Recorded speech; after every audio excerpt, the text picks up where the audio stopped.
Welcome back to the next episode of What's Up, Prof. Hello again, Walter. Good day. We said we were going to talk about this issue, right? Yes, well, it's very relevant, very current, so we have to get into it. Let's open with a word of prayer. Our Heavenly Father, thank you so much for bringing us again together. We ask that you please bless the discussion, bless the viewers, and also help us to discern the things that is happening in the world. In Jesus' name, amen. Yes, we have a new encyclical out. And we mentioned it in the last episode. And I think we just have to briefly go through it and see what this is all about. Because deception is the name of the game, isn't it? Yes. In the world. And we're going to expose the master deceiver today. We are going to try. It's not an easy task because he's very good at what he does. Exactly. So this is Pope Francis's latest encyclical, and this comes from the Vatican webpage. Encyclical letter, Fratelli Tutti, of the Holy Father Francis on fraternity and social friendship. In actual fact, this is a document on Catholic social doctrine, but it's very well disguised. Very well disguised. So let us jump right into it.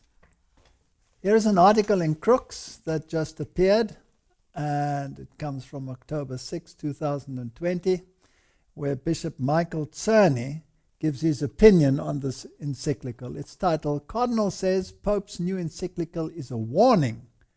The World is on the Brink. So this is almost like climate change, you know. Yeah. Everything's on the brink. Everything has to change right now. There's a deadline. There's a deadline. One of Pope Francis's top advisors said that the pontiff sees the current world situation comparable to that of the Cuban Missile Crisis, World War II, or 9/11, and that to fully understand the papal encyclical released on Sunday, it's necessary to acknowledge we're on the brink. So this is a common trend in what we're doing today, what's happening in the world. Depending on your age, what was it like to hear Pius XII deliver his Christmas messages during World War II, said Cardinal Michael Czerny on Monday? Or how did it feel when Pope John the 23rd published Pacem in Terris? Or after 2007-2008 crisis? It's interesting how they mention these events, right? Yeah. Or after 9/11. And I think you need to recover that feeling in your stomach, in your whole being, to appreciate Fratelli Tutti. Okay, he continues. I think Pope Francis feels today the world needs a message comparable to what we needed during the Cuban Missile Crisis, or World War II, 9/11, or the big crash of 2007, 2008. Now it's interesting that we said in the past that this crash was very important because it changed the world economy. Correct. It totally changed the world economy. And that's important because it actually brought the world economy closer to the papal system. Yes. It just needs tweaking now. He said we're on the brink. We need to pull back in a very human, worldwide and local way. And I think that's one way to get into Fratelli Tutti. This gives a very good background of the setting for this encyclical. According to the Cardinal, if Pope Francis's previous encyclical, Laudato Si, on the care of creation, taught us that everything is connected, Fratelli Tutti teaches us that everyone is connected. So we're moving from the environmental, global issues to the human issues. If we take responsibility for our common home and for our brothers and sisters, then I think that we do have a good chance, and my hope is rekindled and inspired to keep on going and do more, he said. We're on an express train. Yes. It's only argued that it's not the role of church leaders, not even the Pope, to tell us how to run our economy or our politics. However, that's the important word, right? Mm-hmm. The Pope can guide the world towards certain values, and this is what the Pope does in his latest encyclical, issuing a reminder that the economy cannot be in the driver's seat of politics. So he's going to give the moral directive as to where we are going with this thing. Now, I actually read the encyclical, and I think we should just read a few things. We're not going to go through the entire encyclical. It would take us a very long time. But just a few highlights. Before we continue with this encyclical, I have to say that it's written in a very flowery language. But hidden in that language, there are certain points which become very important for the world we are living in. Yeah. And it has a much deeper root than appears on the first look. So this is the encyclical, and we will scroll down through the encyclical. And he starts with Fratelli Tutti, with these words. So St. Francis of Assisi addressed his brothers and sisters and proposed to them a way of life marked by the flavor of the gospel. Of the counsels Francis offered, I would like to select the one in which he calls for a love that transcends the barriers of geography and distance, and declares, "Blessed all those who love their brother as much as when he is far away from him as when he is with him." So he starts with this. So his role model is St. Francis of Assisi. Now, I have a problem with that from the word go, because my role model is Jesus Christ. Yes. And that would be the starting point where I would start. But for a Roman Catholic, I guess the saint is a better interpreter. Yeah. But it's also because they put them on par with Jesus. Correct. So now, let's just read some of the statements. We're not going to read too many, just a few of them. Point number 2, he says, "This saint of fraternal love, simplicity and joy, who inspired me to write the encyclical Laudato Si." So he refers back to Laudato Si. You cannot separate the two. So the one deals with the environment, the other one deals with humanity. And the two have to go together. Prompts me once more to devote this new encyclical to fraternity and social friendship.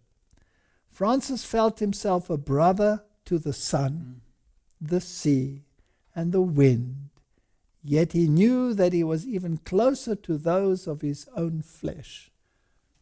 Now, my young brother, what is that? Pantheism. Pantheism. At its best. Was Laudato Si speckled with pantheism? Yes. This is a pantheistic religion. It is an earthbound pantheistic religion where man sets himself up as his own deity. This is a very dangerous opening statement. Wherever he went, he sowed seeds of peace and walked alongside the poor, the abandoned, the infirm, and the outcast, the least of his brothers and sisters. Now, this sets the tone for Catholic social doctrine. Christ came to save all. Yes. of humanity. And Jesus said, the poor will be with you always. And there are discrepancies in the world which are not fair. Mhm. But the way in which they use the situation, which they often create themselves, is what is scary.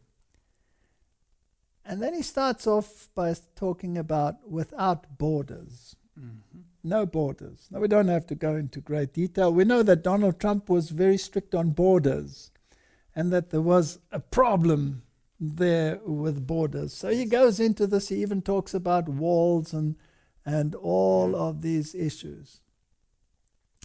He says, Francis did not wage a war of words aimed at imposing doctrines. He simply spread the love of God. He understood that God is love, and those who abide in love abide in God, quoting 1 John 4:16. In this way, he became a father to all and inspired the vision of a fraternal society.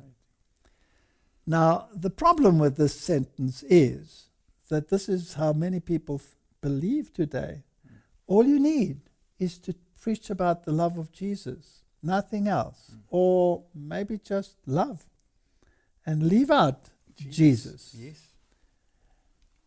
And that doctrines are a problem. That's why Francis did not wage a war of words aimed at imposing doctrines. Because it causes division. It causes division. And Pope Francis said, take away the doctrine, right? Mhm. So they don't want doctrine. They want their social theology. Yes.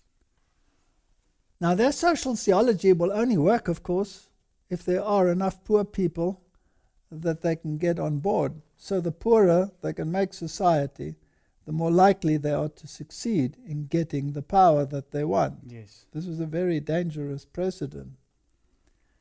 Now, again, he refers to Laudato Si. In the preparation of Laudato Si, I had a source of inspiration in my brother Bartholomew, the Orthodox patriarch.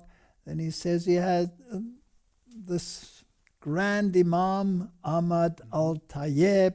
He was also a source of inspiration. We met in Abu Dhabi, and the present encyclical takes up and develops some of the great themes raised in the document that the Imam and he signed together. So this has all been prepared beforehand. Yes. And the mega religions of the world seem to be on board. Yes. Right? That's the Muslim. Have you ever been to the Middle East? Have you ever been to these countries in the Middle East? No. Well, there you have a massive divide between the rich and the poor. So it is a very fertile ground for Catholic social doctrine. Yes. So as would be poorer countries, third world countries, whether they be in Africa, whether they be in South America. The target is Protestant countries that have developed a form of affluence which is not compatible with the rest of the world. And that has to be brought down, because that is the way in which you control humanity, right? Now, if you understand this, then you will see where they're actually heading. Of course, he has to bring in the COVID-19 pandemic and the reasons why we need rapid change. Anyone who thinks that the only lesson to be learned was the need to improve what we were already doing, or to refine existing systems and regulations, is denying reality. We need change. The new normal. Yeah. The Great Reset. We have to go to the Great Reset. It's interesting, he doesn't mention any specific legislation. He doesn't tout Sunday or any one of those. He did that before. Yes, he's just emphasizing Laudato Si, and that's been done there already. It's been done, so we don't have to go there. So if we continue, and here he has again this theme: let us dream them as a single human family. This is a globalist agenda. This is a one world government agenda. This is the papal agenda. How much of the world does he want to control? The whole world. The whole world. How much of the world must fall in with his philosophy? Well, everybody. Everybody. Mhm. Now, if we take the Trump campaign and we take the Biden campaign, which one is more in line with the New World Order idea? Biden campaign. The Biden camp, right? That's becoming very interesting to me. Because as we discussed last time, there are King of the North elements in both of them. And both of them stand for Catholicism, and Yes. as we dealt with in the last discussion. But this Pope and the papacy in general dreams of world dominance. Yes. World dominance. A one World. world order. And the Donald Trump philosophy, although church and state is very strong in that philosophy, which is part of the Roman philosophy, it's not very strong on the one world government No, philosophy. He's more nationalist. So dark clouds over a closed world, shattered dreams, and he continues on that issue. And he says, ancient conflicts thought long buried are breaking out anew, while instances of myopic, extremist, resentful, and aggressive nationalism are on the rise. Who's he referring to? Trump. Trump. Mm-hmm. In some countries, the concept of popular and national unity influenced by various ideologies is creating new forms of selfishness and a loss of social sense in the guise of defending national interests. So obviously we have this clash, right? Yeah. Thesis, antithesis, synthesis. What's interesting with this clash as well is a lot of people see Trump as the hero because he's going to get rid of this new world order. But here he is touting it. The Yes. Pope is touting it.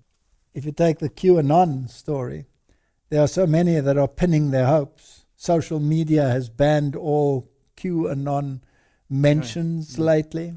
They also stated, of course, that the present Pope will be removed and that Ratzinger will again take over. But he's so old now. Yeah. I think this is all a pipe dream. There will be a synthesis somewhere along the line. So, yes, so they're working on this issue. Let's continue. He is very persistent that there seems to be a plan lacking for everyone. We need a global governance. And we don't have to go into the guise. He's talking about brotherly love and love for each other and love for our differences.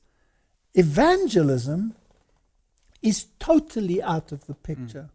We're all supposed to live side by side, happily acknowledging that the other one is just as much in the truth as we are. Yes. But the gospel is totally different.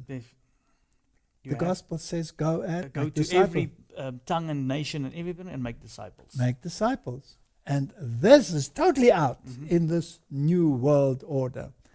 He talks about the throwaway world. We don't have to read all of this in such flowery language. He talks about insufficiency of universal human rights and the rights of women and all the things, slavery, all of these issues. He mentions them. And conflict and fear of humanity and temptation to build a culture of walls. Now, where does that come from? Yeah, from Trump. It's Trump. He talks about walls, to raise walls, walls in the heart, walls on the land, in order to prevent this encounter with other cultures, with other people. He wants to integrate humanity into one mixture. Yeah, no borders. Nothing. Now, who separated the cultures? God. Okay, did that mean that God wanted to isolate cultures? No. Obviously not, because you had to evangelize, Yes. you had to get to know people. But God acknowledged that there were differences, and these differences must all disappear. I'm not against immigration or migration, if people have said. I'm just generally saying what the will of the papacy is. So globalization and progress without a shared roadmap won't work. You need a shared roadmap. But we have to get to the nitty-gritty of this document. He says here, in today's world, the sense of belonging to a single human family is fading, and the dream of working together for justice and peace seems an outdated utopia. What reigns instead is a cool, comfortable, and globalized indifference born of deep disillusionment, concealed behind a deceptive illusion, thinking that we are all powerful while failing to realize that we are all in the same boat. It sounds very good, right? Mm-hmm. Very good. Well, where's it going to lead? And he talks about pandemics and other calamities in history. True, a worldwide tragedy like the COVID-19 pandemic momentarily revived the sense that we are a real global community, all in the same boat, where one person's problems are the problems of all. Once more we realize that no one is saved alone, we can only be saved together. Sure. That's interesting. Collective salvation. Is there such a thing in the Bible? No. No. You can only work out your own salvation. Work out your own salvation with fear and trembling. So what they're really talking about is getting rid of your individuality for the sake of the common good. Yeah. As I said in those days, the storm has exposed our vulnerability and uncovered those false and superfluous certainties around which we constructed our daily schedules, our projects, our habits, and our priorities. Amid this storm, the facade of those stereotypes with which we camouflaged our egos, always worrying about appearances, has fallen away, revealing once more the ineludible and blessed awareness that we are part of one another, that we are brothers and sisters of one another. We're all one. Communism has everybody even wearing the same clothes. Driving the same car. Driving the same car, everything is the same. Individuality is something that must be faded out. If you look at human appearances, are there two people that are alike, even twins? Are they absolutely the same? No. So is God a God of variety, or is God a God of singularity? Variety. Okay. See, they mix up the biblical oneness that Jesus talks about with their human. That's a very good point. Yes, that oneness is one in purpose, in terms of faith, of where we come from, who saves us, and where we are going. Now, we don't have to read all he has to say about all of these things. His point here, point 35, all too quickly, however, we forget the lessons of history. The teacher of life, once this health crisis passes, our worst response would be to plunge even more deeply into feverish consumerism and new forms of egotistic self-preservation.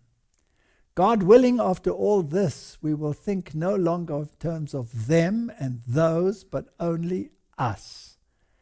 If only this may prove not to be just another tragedy of history from which we have learnt nothing. This COVID is going to be used to the uttermost to achieve an objective. This new normal. The new normal. An absence of human dignity on the borders. Certain populist political regimes, as well as certain liberal economic approaches, maintain that an influx of migrants is to be prevented at all costs. Who is he talking about again? The United States. The United States. And any other country that refuses to take migrants. Yes. They had a big issue in Europe. A big one in Germany and all over the world. This is a major issue. But the Pope has always maintained that we have to have migrants. We have to mix the cultures. I'm wondering whether he wants to mix cultures or whether he wants to mix religions. Mm. Because cultures come with religions. Migration, more than ever before, will play a pivotal role in the future of our world. He's going to mix. He's going to mix. Definitely. Yet it is also true that an individual and a people are only fruitful and productive if they are able to develop a creative openness to others. We have to mix shameless aggression. This has now given free rein to ideologies. Things that until a few years ago could not be said by anyone without risking the loss of universal respect can now be said with impunity and in the crudest of terms, even by some political figures. Who's he referring to? It's getting boring, right? It's a one-way conversation the whole time, it looks like, towards Trump. Yeah, it is definitely alluding to... He should have said that not only Francis of Assisi was inspiring to write this. Yes, absolutely. There's another one here. Article 46 here. We should also recognize that destructive forms of fanaticism are at times found amongst religious believers, including Christians. He likes to throw that in there. And what was his greatest gripe with Christians? The Christian Fundamentalists, true Bible believers. True Bible believers. And they define it. Anybody who believes in a literal creation, who believes that Jesus atoned for our sins, etc. Is a fundamentalist. Yes, who believes in a literal resurrection, all of those issues. They are the enemy of the world. Yeah, they're terrorists. So including Christians, they too can be caught up in networks of verbal violence through the internet and various forms of digital communication. I wonder whether he's talking about us. Even in Catholic media, limits can be overstepped. I think he's talking about the church militant. The church militant. Defamation and slander can become commonplace, and all ethical standards and respect for the good name of others can be abandoned. How can this contribute to the fraternity of our common Father, asks us. But Jesus said, I have not come to bring peace, but a sword. Yeah. So the gospel will bring variance. He's cutting out the gospel. Very important. There's no room for the gospel in his fraternity. That's why Jesus Christ is not the norm. St. Francis becomes the norm. Information without wisdom, forms of subjection and self-contempt and hope, and very flowery language. And then he discusses in great detail the Good Samaritan. But he totally misses the point of who the Good Samaritan is. The Good Samaritan is Jesus Christ. Yeah. And what did Jesus Christ do when he came across this poor, battered man? He was on a journey.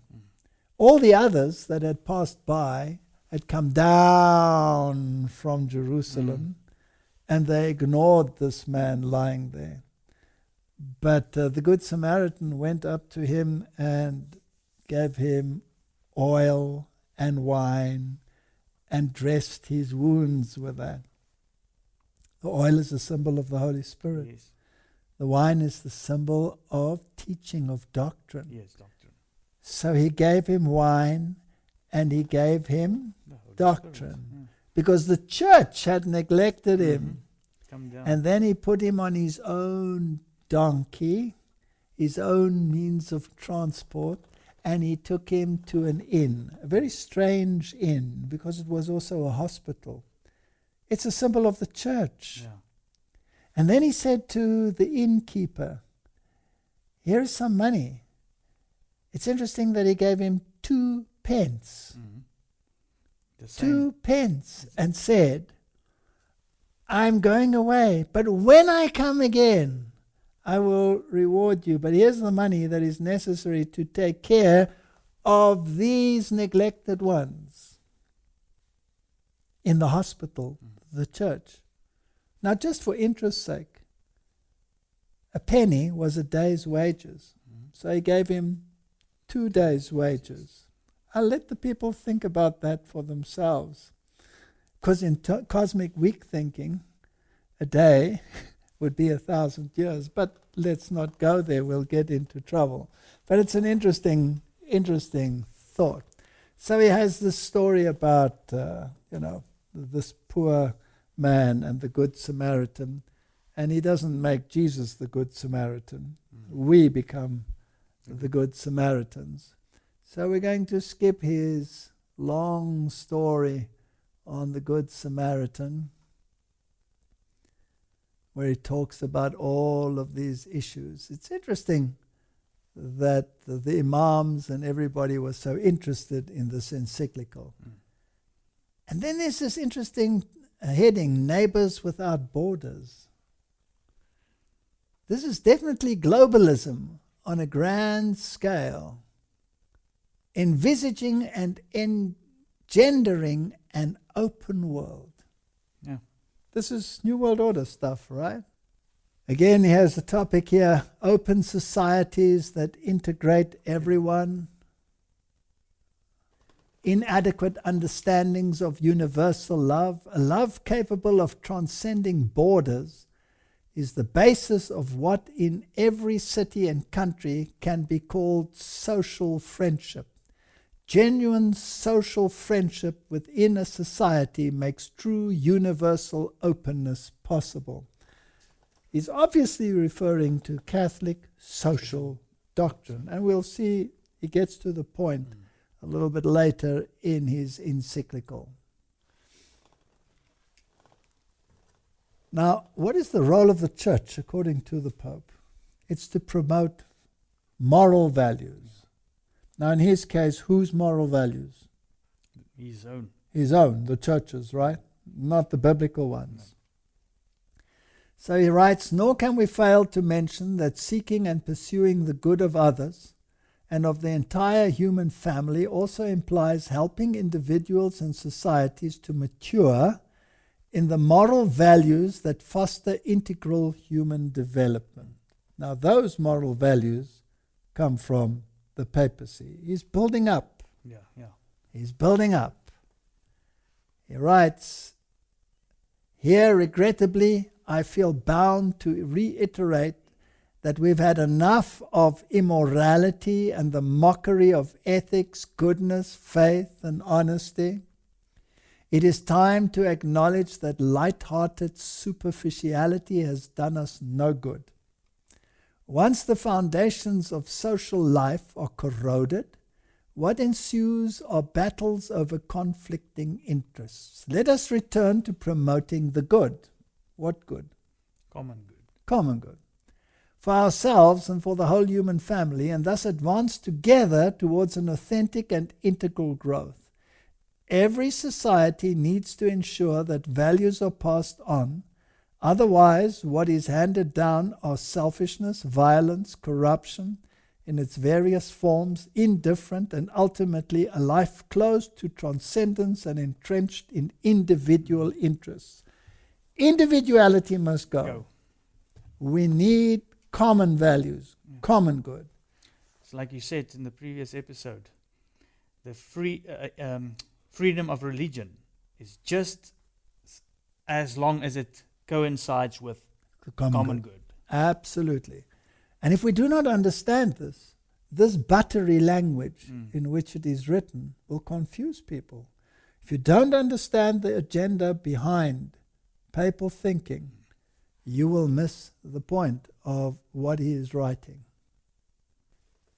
When we speak of the need to care for our common home, our planet, we appeal to that spark of universal consciousness and mutual concern that may still be present in people's hearts. That's common good. Yeah. And universal consciousness sounds almost a little bit New Age. It's very New Age. It's very New Age The indeed. spark of universal consciousness. Those who enjoy a surplus of water yet choose to conserve it for the sake of the greater human family have attained a moral stature that allows them to look beyond themselves and the group to which they belong. How marvelously human! The same attitude is demanded if we are to recognize the rights of all people, even those born beyond our borders. Again, this is humanism.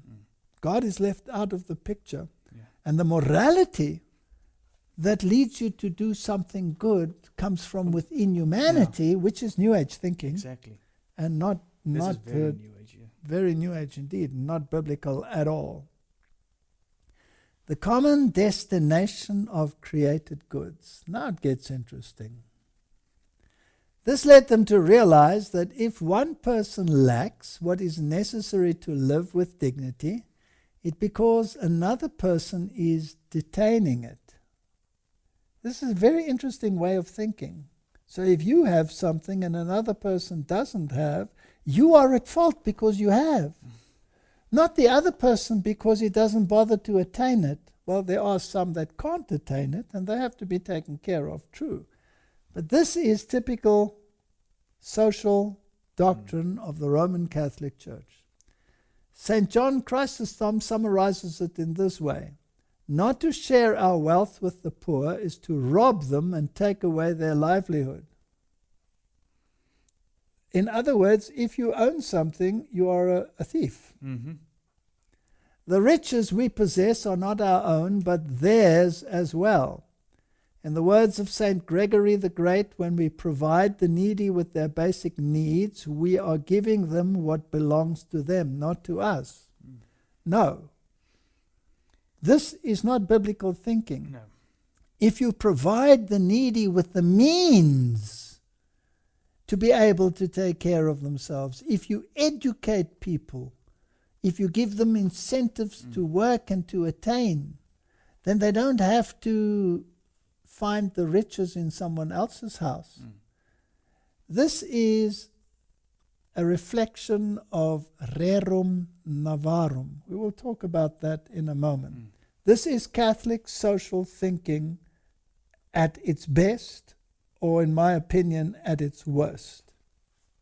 Now he quotes John Paul II. Well, there's a shrine in the United States to him, and Donald Trump visited that shrine. I wonder whether he's so happy with the theology of Pope John Paul. Well, he mentioned in the previous episode in that video that That he actually is. Yeah, that is very strange. For my part, I would observe that the Christian tradition has never recognized the right to private property as absolute or inviolable. Okay. This is Catholic social doctrine. We will go into that. And has stressed the social purpose of all forms of private property. In Roman Catholic thinking, you are allowed to possess property, but the property is not your own. It is there for social advancement. If you take it to an extreme case, like they do in some countries in the world, if you own a piece of land and others have need of it, they may occupy it. Yeah. It's your social duty then to provide it because you possess it. It's probably also your social duty to continue paying the dues on the land. Now, this gets very interesting. So it says the common use of created goods is the first principle of the whole ethical and social order. Now, this is very fascinating. So if you own something, you only own it for the social good. I once worked for an institution that gave me a cell phone because we needed to communicate it. But the cell phone was a social grant. So anyone else who stopped you and needed the cell phone, you had to give it to them. But the bill came to you. That's interesting. You're very. Yeah.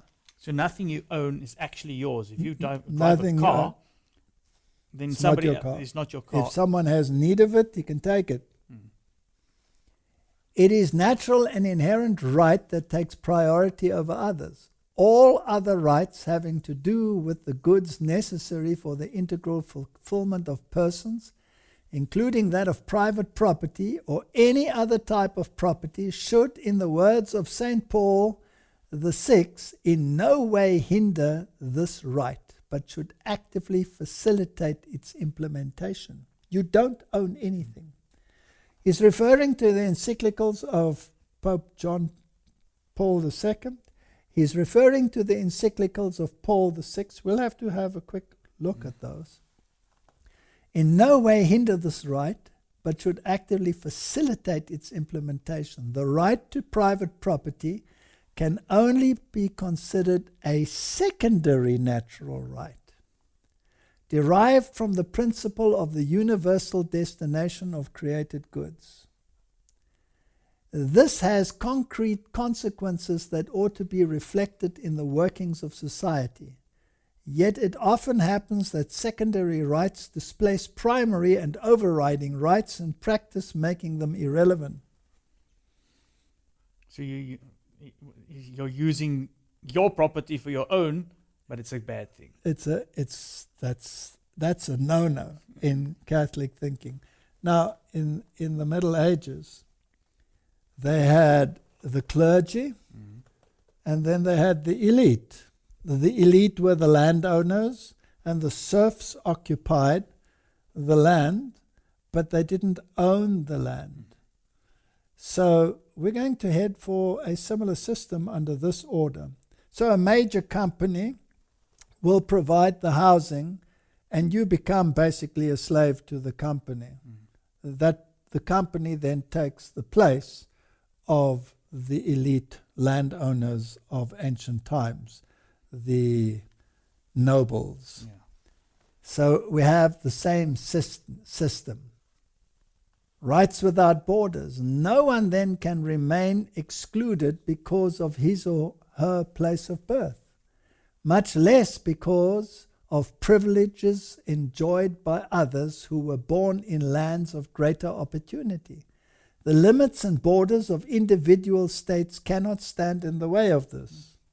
So if you have become a rich nation because you are a hard-working people, then you have to give that away to the poorer people. Yeah. You have to. This is Catholic social doctrine. Everybody has to be equal. Any head that pops up above the others should be lopped off. Yeah.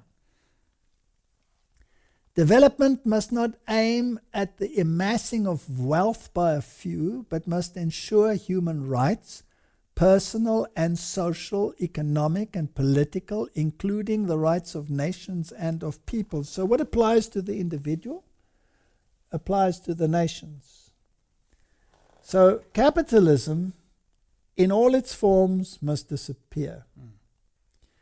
The alternative is the state owns everything, and that is, according to Catholicism, also not right. So we have thesis, we have antithesis. Yes. Let's put it political. Yeah. We have Trump, we have Biden. Yes. Both of them are wrong.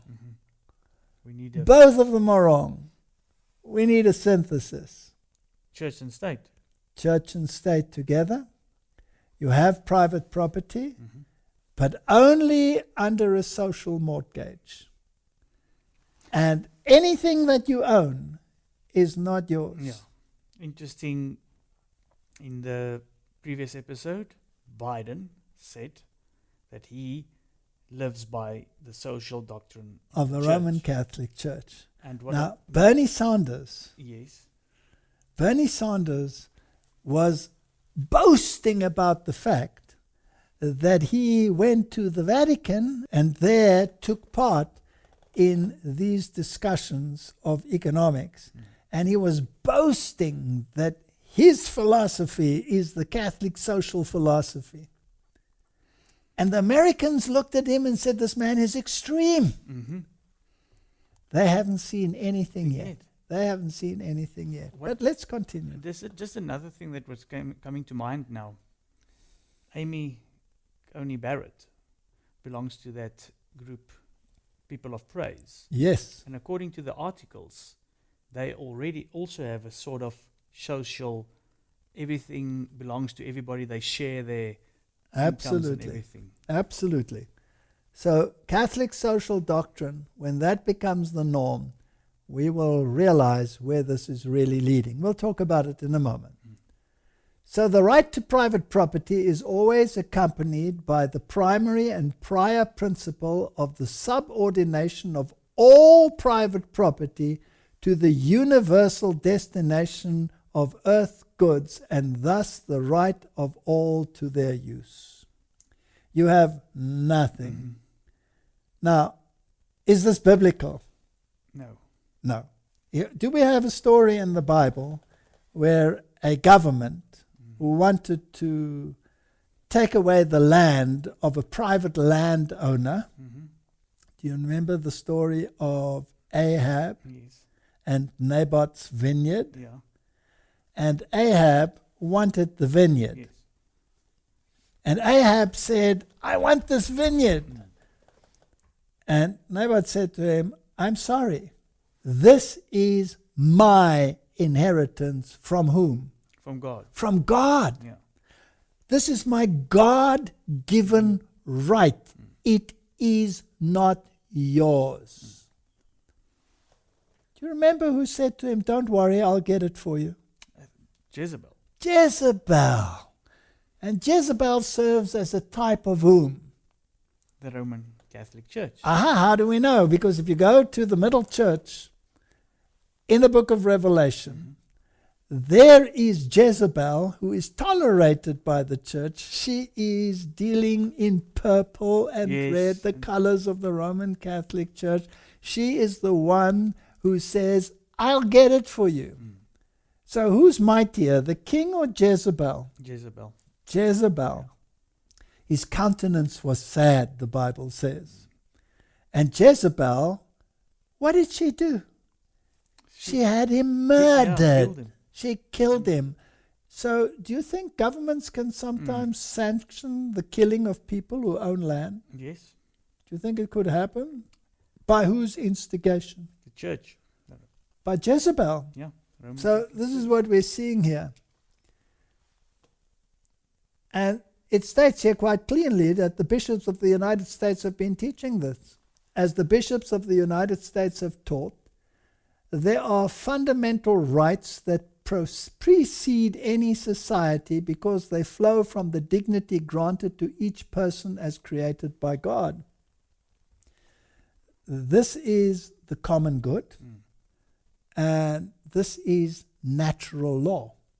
Natural law. He writes, what applies to nations is true also for different regions within a country, since there too are great inequalities that often exist. So this is a universal rule, a universal law. Then he talks about debt. In many instances, debt repayments not only fails to promote development, but gravely limits and conditions it.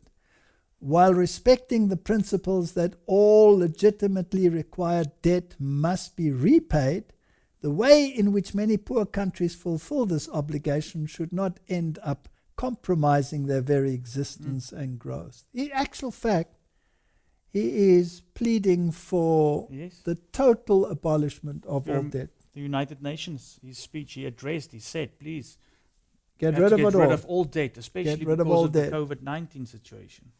Now, where did much of that relief money that went to the poor nations go to? Where did it go to?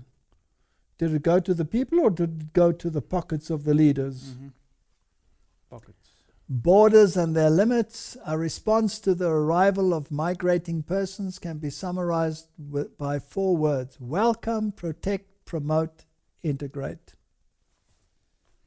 Same story. I'm not against migration, but if it is a migration in order to rob those who have and appropriate it for yourself as a right, then that is called in the Bible stealing. Yes, theft. It's against the commandments of God. This whole encyclical is against the commandments of God. But it's being praised. because it's got such buttery language of love and kindness. And it's under the garb of love your neighbor. Absolutely. But it's a distortion of love your neighbor. The arrival of those who are different, coming from other ways of life and culture, can be a gift. For the stories of migrants are always stories of an encounter between individuals and between cultures. There's nothing wrong with migration. Nothing wrong with it at all. But when you migrate in order to take, then you have a problem. Here he speaks about Latino culture that can ferment the values and possibilities that can enrich the United States. That's all fair enough. But the agenda behind the agenda is to mix the religions. Yes. To bring in more Catholics so that the Catholic vote will swing the thinking. He said it should be kept in mind that an innate tension exists between globalization and localization. We need to pay attention to the global so as to avoid the narrowness and banality. He's pushing for the global agenda. This is the papal agenda. A universal horizon. There's a kind of local narcissism, unrelated to a healthy love of one's own people and culture. It is born of a certain insecurity and fear of the others that leads to rejection and the desire to erect walls for self-offense. So it is becoming a criminal offense to have a particular culture. So if you are a German and you have a German culture, that has to disappear. If it's not for the common good, it has to go. Yeah. It has to go. So, very interesting encyclical. In fact, a healthy openness never threatens one's own identity. But what if the people threaten those that are living in the country? And then he asks in chapter 5 for a better kind of politics. The development of a global community of fraternity based on the practice of social friendship on the part of peoples and nations calls for a better kind of politics, one truly of the service of the common good. Sadly, politics today often takes the forms that hinder progress towards a different world. We are heading for a new world order. And when the kings of the world give their power unto this beast, they will find out what the purposes of Rome really were. And it will be too late. Yes. I find it interesting that he refers to the crisis 2007-2008, provided an opportunity to develop a new economy. Let's just think about that new economy. What was this new economy? What happened there? Well, the whole world was in debt and felt, and they had to bail everybody out. So who bailed out who? The governments bailed out industry. With billions of dollars, right? Okay. Did the government have the money? No. So how do you bail out someone if you don't have the money to bail them out with? So they created the money, right? Yes, and they bailed them out. They printed money. Okay, now let's just think about this and let the listeners contemplate this issue. It's a very interesting issue. Prior to the 2007-2008 crisis, there was private property and there was the government. Private industry and the government. This was the first move to get rid of this individuality. So when the governments bailed out the industry, was it in the form of a loan or was it in the form of a buy-in? A buy-in. Aha. Yes. So the loans didn't have to be repaid. Yes. So now what happened post-2007, 2008, is that government and industry became partners. Why was it necessary that they become partners? So that the community would not suffer, right? Otherwise, everything would have collapsed, the community would have suffered. So government and industry in partnership with each other for the sake of community. Yeah. That's the definition of fascism. Yeah. That's the fascist system of government. And that is the government system that Rome wants. So the first step to achieving this world global economic order was the 2007-2008 economic crash, because it brought in a form of universal fascism, economically speaking. We're not talking about the trimmings of fascism. That's something else. Very fascinating. So it was to develop a new economy. Now we'll deal with that in a moment. I would also insist that to give to each his own, to cite the classic definition of justice, means that no human individual or group can consider itself absolute. No group entitled to bypass the dignity and the rights of other individuals of their social groupings. So you can't have your own identity. You may not. No. Now, what if you are a religious identity that is different from the rest? You'll have to change. You'll have to change. The effective distribution of power, especially political, economic, defense-related and technological power amongst the plurality of subjects, and the creation of a judicial system for regulating claims and interests are one concrete way of limiting power. Very interesting. So you're not allowed to be an individual. I would also note the need for a reform of the United Nations organization. Yeah. He's a very busy man. Yes.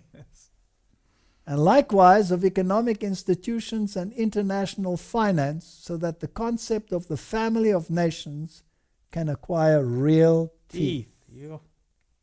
We're heading somewhere. Yeah. We're heading somewhere. Courage and generosity are needed in order freely to establish shared goals and to ensure a worldwide observance of essential norms. What does that mean?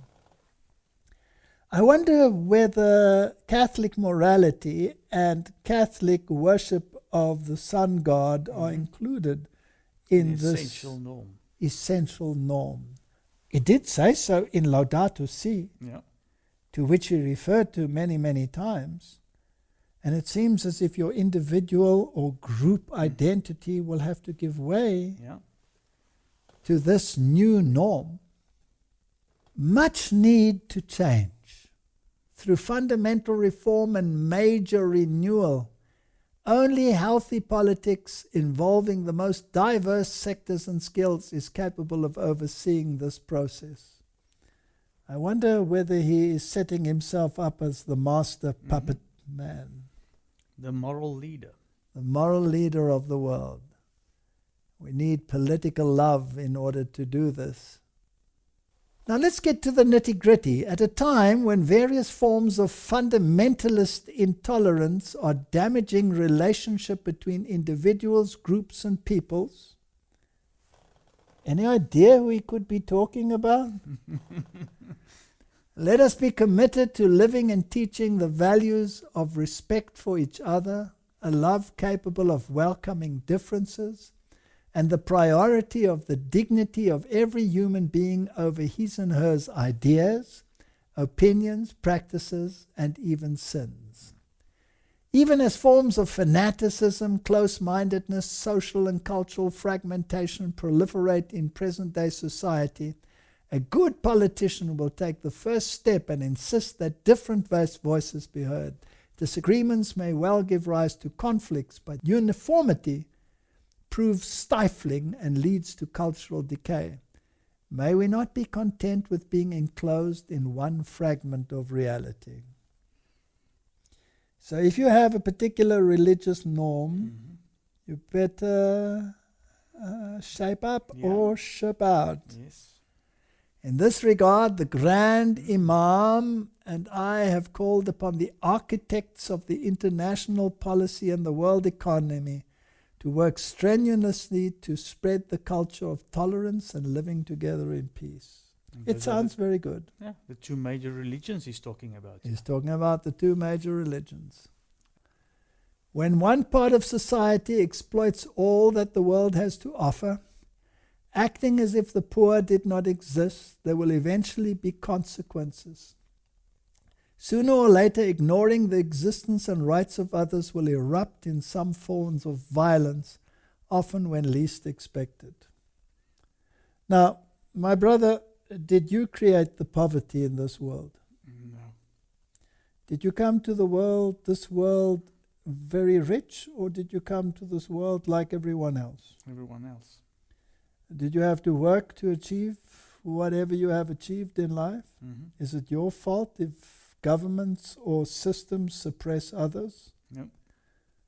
This is a very one-sided view of the world. So, let's continue. I find it interesting that he says truth, in fact, is an inseparable companion of justice and mercy, which is, of course, true. Mm-hmm. But whose truth is he talking about? The church. Not about the truth of the Bible. No. At the cross, justice and mercy kissed each other. That's where you find truth. Truth is found in Jesus Christ and in His Word and in His law. This is absolutely counter to everything that the Bible stands for. Well, I must just say, the Roman church, Yeah, not just church. correct. That's what we're talking about. Then he refers to the bishops of South Africa. He's bringing in the whole world in an integrated form.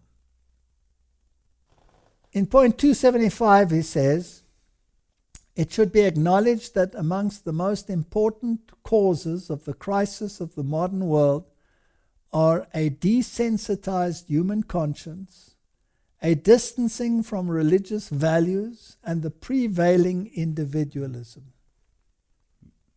accompanied by materialistic philosophies that deify the human person and introduce worldly and material values in place of supreme and transcendental principles. It's interesting that human conscience has been desensitized by whom? Isn't it by the media? Yeah. Do you think Hollywood played a part? Yes. So Jesuit theater played a part in this. Mm-hmm. So you create the crisis, you create the chaos, and then out of the chaos you create your new world order, ordo ab cao.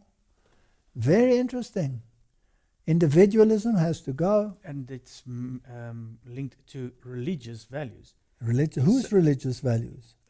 The Roman Church. The Roman Church. But if I'm also reading this right, it says you're prevailing individualism.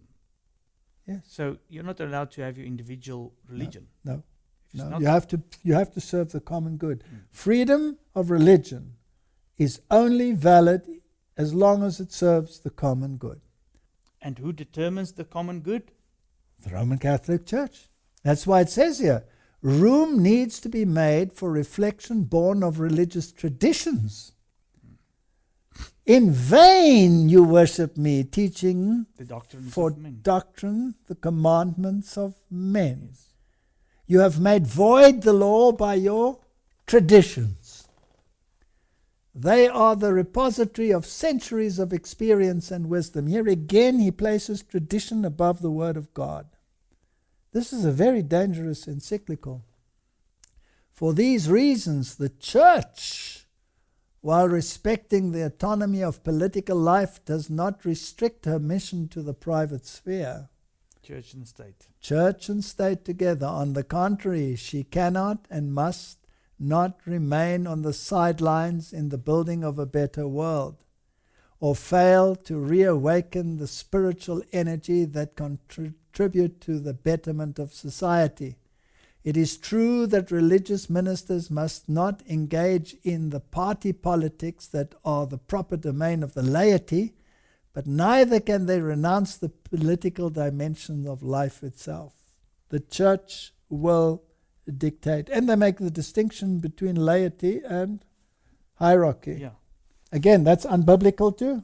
And William Barr said the same. Exactly. And he constantly says it involves constant attention to the common good and a concern for integral human development. This encyclical sets the stage for what is coming upon the world. We don't have to read it all, but it's interesting. The church has a public role over and above her charitable and educational activities. She works for the advancement of humanity and of universal fraternity. This is the issue. She does not claim to compete with earthly powers, but to offer herself as a family amongst families. This is the church, open to bearing witness in today's world, open to faith and hope and love for the Lord and for those whom He loves with a preferential love. A home with open doors. The church is a home with open doors because she is a mother. She is the mother of all the churches. She is the great whore of Babylon. Upon her forehead is written mystery. Babylon the Great. And then he introduces paganism by saying, for many Christians, this journey of fraternity also has a mother whose name is Mary. Having received this universal motherhood at the foot of the cross, she cares not only for Jesus, but also for the rest of her children. Now, Fatima promised that the whole world would be at the feet of the Roman Catholic Church. Well, let's say Mary at Fatima.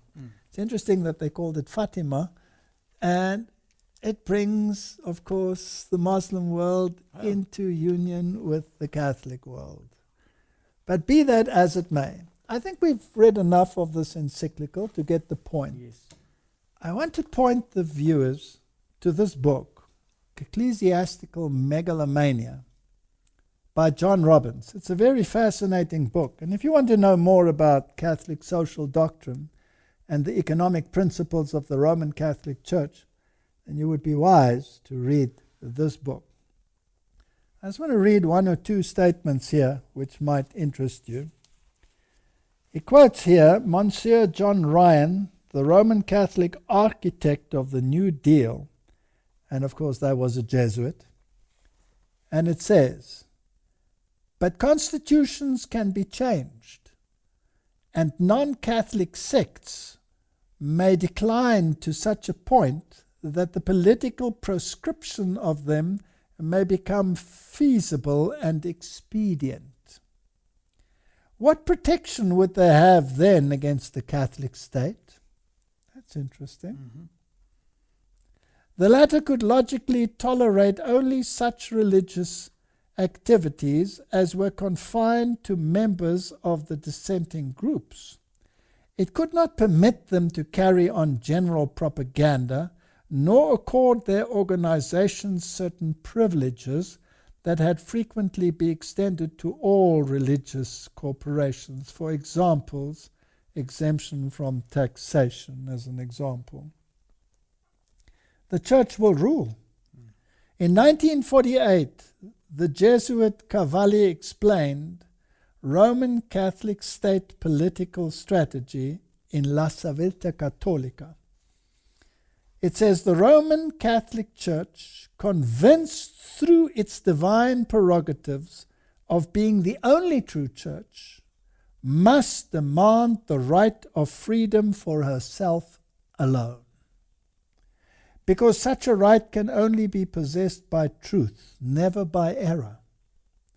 In a state where the majority of the people are Catholic, the Church will require that legal existence be denied to error, and that if religious minorities actively exist, they shall have only a de facto existence without opportunity to spread their beliefs. This is Jesuit thinking. If you belong to some group that believes the Bible, that believes that Jesus is the only way to salvation, that believes that the Word of God is the norm and standard for your life, that believes that the law of God in its entirety, all 10 commandments, is binding, you will be an anathema in the eyes of this church. Ayn Rand was right when she wrote in 1967 The Catholic Church has never given up the hope to re-establish the medieval union of church and state, with a global state and a global theocracy as its ultimate goal.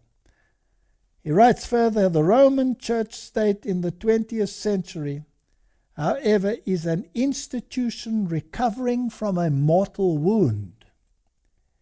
This is biblical language from an economist. If and when it regains in full power and authority, it will impose a regime more sinister than any the planet has yet seen.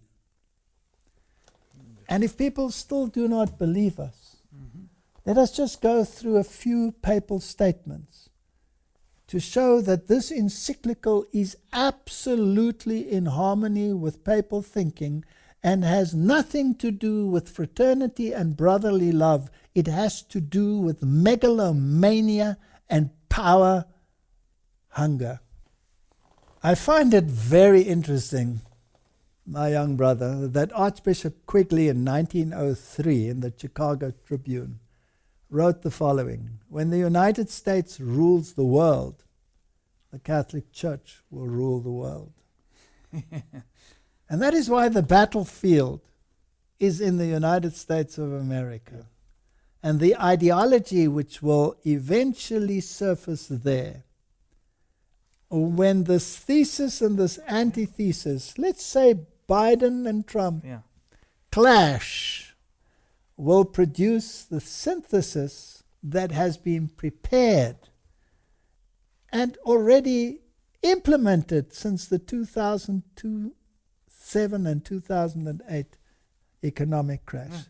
But let us just go to some statements. I just want to say on that it's also biblical language.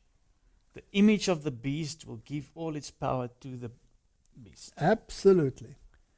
According to canon law, the control of all property of the Roman Church state belongs to the Pope, its supreme emperor.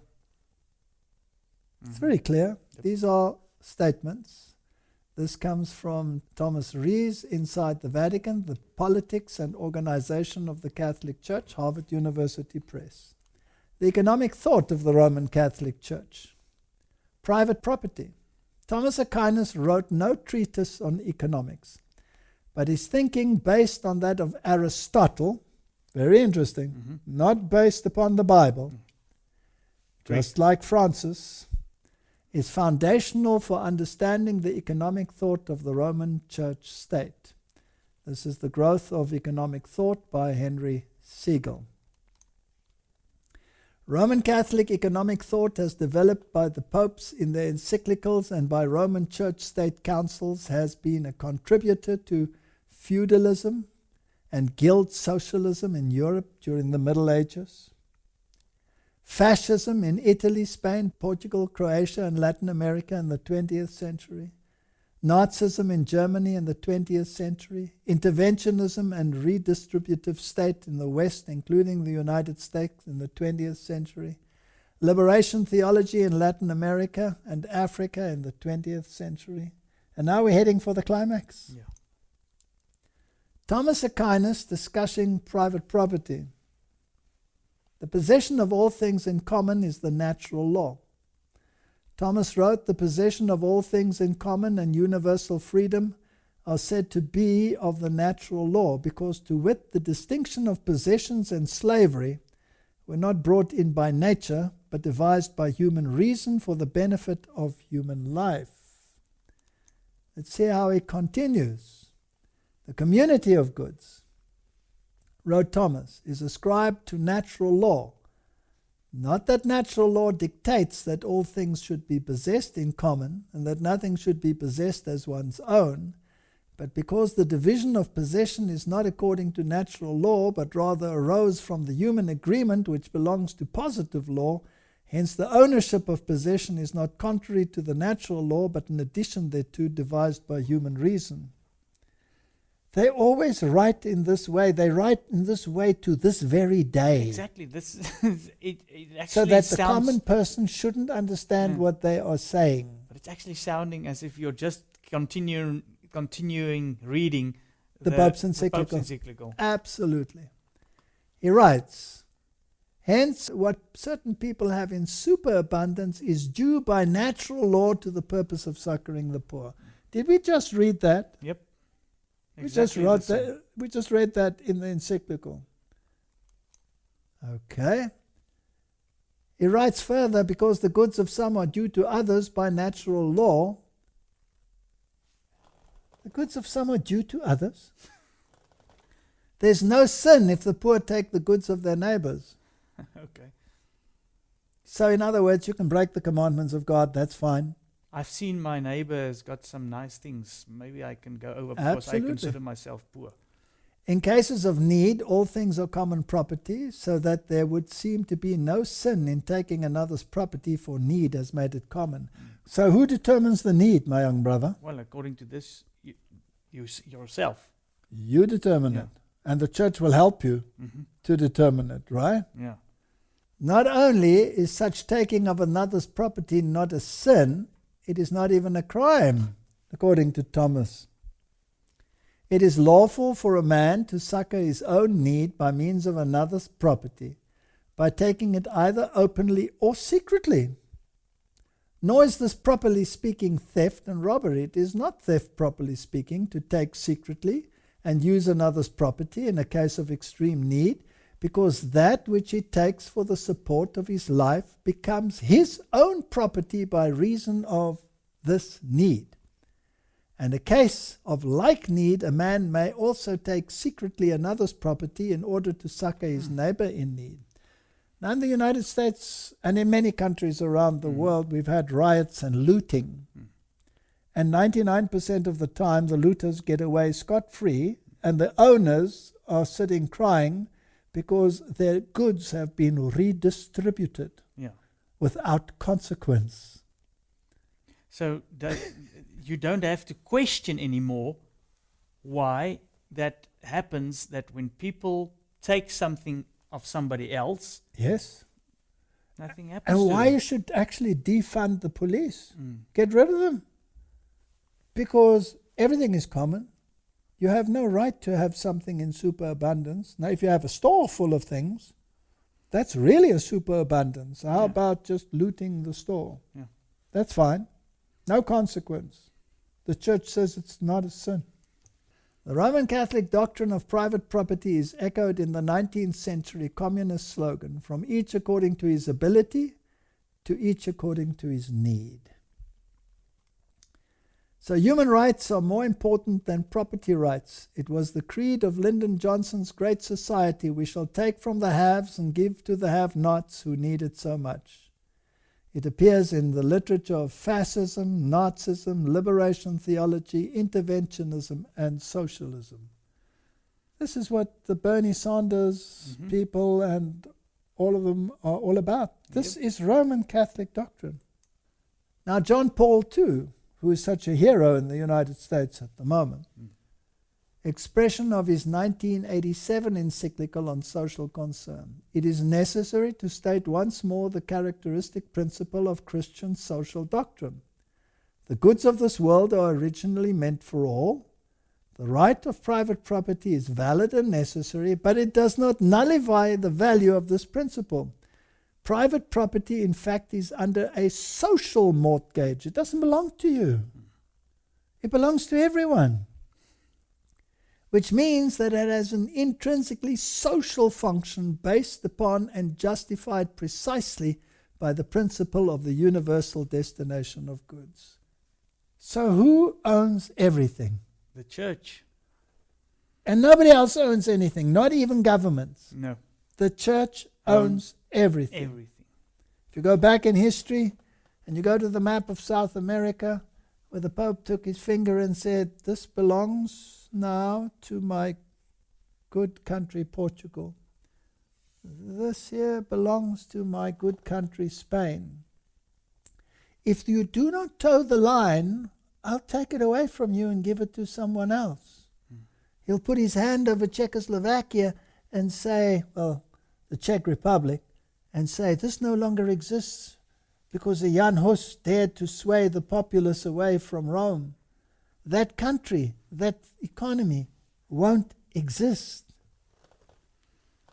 Pope Paul VI, did Francis just quote him? Yes. Each man has therefore the right to find in the world what is necessary for himself. The recent Council, Vatican II, reminds us of this. God intended the earth and all that it contains for the use of every human being and people. Thus, as all men follow justice and unite in charity, created goods should abound for them on a reasonable basis. All other rights whatsoever, including those of property and of free commerce, are to be subordinate to this principle. You don't own anything. No. And just on the previous one with John Paul II, it looks like maybe Trump is now against all this, the property and everything belonging to everybody. But like you said, he endorses John Paul II. Absolutely. Absolutely. And here he quotes, if one is in extreme necessity, he has the right to procure for himself what he needs out of the riches of others. That's exactly what Thomas Aquinas said. These people are not saints. They're criminals in the eyes of God. And we label them, or the church labels them saint. Therefore, because private property is immoral, all men, individual and governments have the moral obligation to redistribute goods held unjustly by property owners. Sure. Interesting, right? John Paul II says all goods includes not just goods found in nature, but manufactured goods as well. So you don't have a right to your TV if someone else has need of it. Or your motor vehicle. Nothing.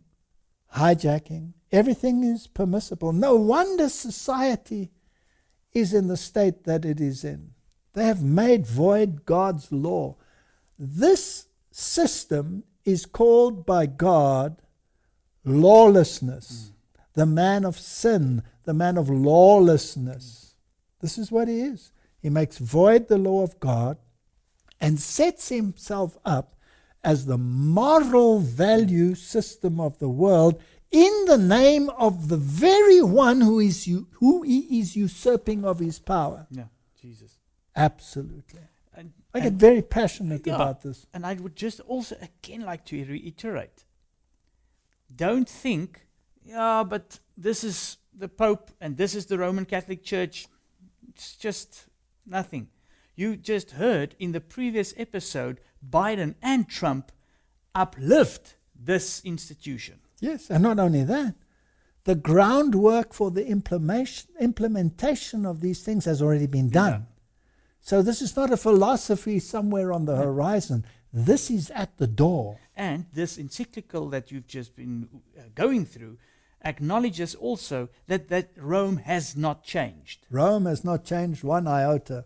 And this encyclical by Pope Pius, Rerum Novarum, on the condition of the working classes, one of the Roman Church's most influential statements on the economic matters is the 1891 encyclical Rerum Novarum on the condition of the working classes. Nothing has changed. This encyclical comes from 1891. And every pope has quoted it. In this encyclical, the Roman Church state allies itself with the proletariat, which in Marxism is the great and final enemy of the capitalist order. Pius, writing in 1931, declared that the Rerum Novarum stood out in this, that it laid down for all mankind unerring rules for the right solutions of the difficult problems of human solidarity, called the social question. This is Pius writing in Quadragesimo Anno. John the 23rd wrote, and he quoted the Rerum Novarum. And this is the Pope that started Vatican II, remember.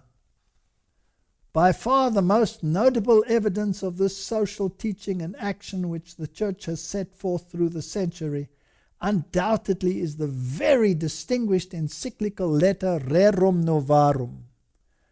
I want to say to you today that the encyclical which Pope Francis has just released couched in this buttery, flowery language, is nothing other than a rehash of Rerum Novarum. Issued 70 years ago, the norms and recommendations contained therein were so momentous that their memory will never fall into oblivion. And Pope Francis has just made pretty sure of that. He told us that the encyclical Rerum Novarum was instrumental in ending laissez-faire capitalism in the 20th century by ushering in the era of effective interference by government. You have no privacy. And haven't they taken that to a new level, that they've taken away your privacy? Yes. It's in your pocket every single day when you carry your phone with you. Yes, and now with the COVID-19, look at the surveillance. Absolutely. There's no privacy. No privacy. This is from the book Ecclesiastical Megalomania that I'm quoting now. He says, Rerum Novarum was the voice of moral authority needed to ensure the development of effective interference by all governments in the 20th century. Pius XI wrote, "It is not surprising, therefore, that under the teachings and guidings of the Church, many learned priests and laymen earnestly devoted themselves to the problem of elaborating social and economic science in accordance with the conditions of our age." So who fomented the violence in the world? The Church. Yeah. And now they use the violence to implement their system. Under the guidance and in the light of Leo's encyclical Rerum Novarum, that's almost 130 years ago, Yeah. was thus evolved a truly Christian social science which continues to be fostered and enriched daily by the tireless labors of those picked men whom we have named the auxiliaries of the Church. I wonder who these picked men were. Is it the men running the politics of the world? Yep. For 130 years already. And who constantly is standing by their side? Their Jesuit guides and prelates. Nor were these the only blessings which followed from the encyclical. The doctrine of Rerum Novarum began little by little to penetrate amongst those who, being outside Catholic unity, do not recognize the authority of the Church.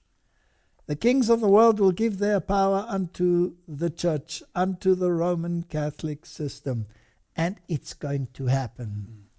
And these Catholic principles of sociology gradually became part of the intellectual heritage of the whole human race. Thus too we rejoice that the Catholic truths proclaimed so vigorously by our illustrious predecessor Leo XIII are advanced and advocated not merely in non-Catholic books and journals, but frequently also in legislative assemblies and in the courts of justice.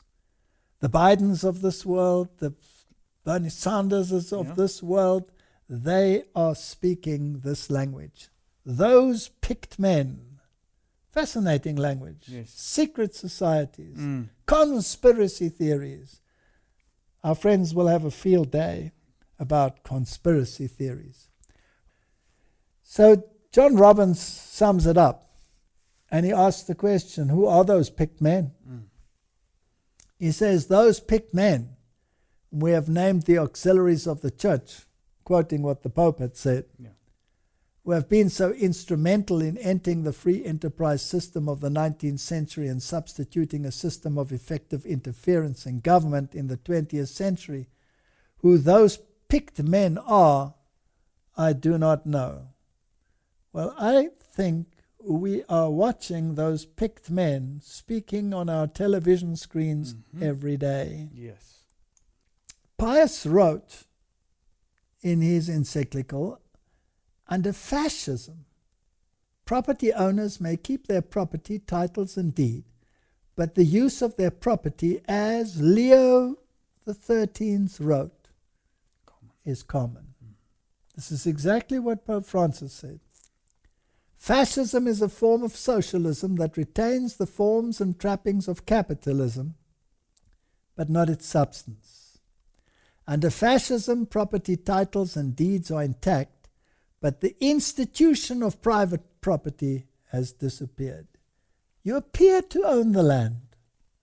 You appear to be on your own vineyard. But Ahab says, I want it. Mm-hmm. And Jezebel says, I'll get it. I'll give it to you. And if he doesn't want to move, I'll kill him. Mm. That's a very interesting scenario. Government regulations and mandates have replaced it. For this distinction between legal ownership and actual use, the fascists owe a debt to the Roman Church state. That's out of the mouth of the Roman Catholic system. When we speak of the reform of institution, the state comes chiefly to mind, not as if universal well-being were to be expected from its activity, but because things have come to such a pass through the evil of what we have termed individualism, that following upon the overthrow and near extinction of that rich social life which was once highly developed through associations of various kinds, the social policy of the state therefore must devote itself to the re-establishment of the industries and professions. Let's put that in a nutshell. Mm-hmm. We want to go back to the Middle Ages. That's what it says. And it talks about the extinction of that rich social life, which history termed the Dark Ages. This is where we're heading, but worse. The experiment with economic freedom, Pius XI wrote, must end, and economic life must again be subjected to the planning and government. So now, having discussed the latest encyclical of the Pope, which comes after Laudato Si, where we have the care of the environment and the introduction of the concept of rest as determined by the Roman Catholic Church, we now add the fraternity and the social structure. Then you have the moral directive, and you have the social directive, and it's the dictates of the Roman Catholic Church. May God give us wisdom as we come to this system, which, and I want to end with repeating the statement that we read in John Robbins, where the author states what we've read already. The Roman Church state in the 20th century, let's make that the 21st century, however, is an institution recovering from a mortal wound. If and when it regains its full power and authority, it will impose a regime more sinister than any the planet has yet seen. This is on page 195 of this book. May God grant humanity mercy, and may they find refuge under the wing of Jesus Christ, so that they may understand what true liberty is all about. It is bound up in His law. Yes. It is bound up in His law, which is a transcript of the character of God, and grants you rights which they, with impunity, will remove from you. Let's pray. Heavenly Father, we are heading for the very final moments of Earth's history. We are in very serious times, and there is only one solution that is left. Because I know, Lord, that the kings of the world will give their power unto this beast. And the solution is the rock cut out without human hands that will strike the statue and bring the systems to an end, so that not even the dust will remain. May that day come soon, in Jesus' name. Amen. Amen. Thank you for watching this video. To subscribe, click here. When the bell appears, click again to get notifications. To watch the next video, click here. Thank you.